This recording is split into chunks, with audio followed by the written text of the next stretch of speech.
Join me as I dive deep into the story of Job and challenge myself to keep faith through my own trials. Can I handle what life throws at me just like he did? Job was a man who had it all: wealth, family, and good health. But what's even more remarkable is that despite his prosperity, he remained faithful to God. He was a man of great integrity, and his faith was unwavering. Job's life took a dramatic turn when he lost everything in a series of devastating events. He lost his wealth, his children, and even his health. It's hard to imagine a more awful scenario. One day he was sitting comfortably with his family, enjoying his wealth, and the next he was left with nothing. Can you imagine the emotional pain of losing everyone you love in one day? The pain of seeing your children die before your eyes? Job didn't just lose his family. He lost his sense of security, his sense of identity. The depth of Job's suffering is almost unimaginable. He went from being a respected member of his community to being a homeless, sick, and broken man. His health was in shambles. He was covered in painful boils from head to toe. The pain was so intense that he would scrape his skin with broken pottery just to find some relief. His friends, who initially came to comfort him, eventually abandoned him, adding to his emotional pain. In the midst of all this suffering, Job's spiritual struggles began. He began to question God, wondering why he would allow such evil to occur in his life. He felt like he was being punished for no reason. His friends, trying to make sense of the situation, told him that he must have done something wrong, that God was punishing him for his sins. But Job knew he was innocent, and this only added to his frustration. Job's conversations with his friends are some of the most interesting parts of his story. They came to comfort him, but they ended up debating with him about the nature of God.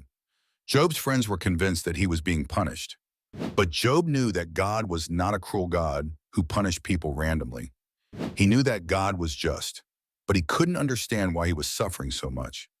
In the midst of his pain, Job was searching for answers, searching for a reason why God would allow such evil to occur in his life.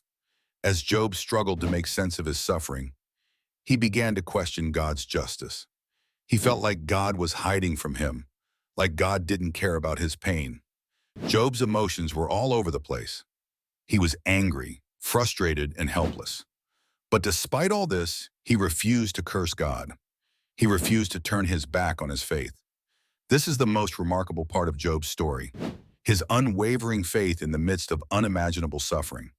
Job's faith was about to be put to the ultimate test. Satan, who had been allowed to test Job, was convinced that Job would curse God if he lost everything. But Job proved Satan wrong. Even in the darkest moment of his life, Job refused to abandon his faith. He said, "Though he slay me, yet will I trust in him." This is the most powerful statement of faith in the entire Bible. Job was saying that even if God took his life, he would still trust in him. In the end, Job's faith was rewarded. God restored his health, gave him new children, and doubled his wealth. But more importantly, Job learned a valuable lesson about perseverance and trusting God during trials. He learned that even when we don't understand what's happening in our lives, we can trust that God is working everything out for our good.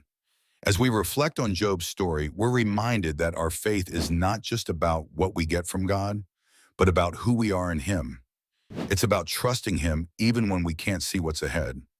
It's about being faithful even when our circumstances are dire. Job's story teaches us that our faith is not about avoiding trials, but about persevering through them. Thanks for watching, and if you've been inspired by Job's story, let me know in the comments below.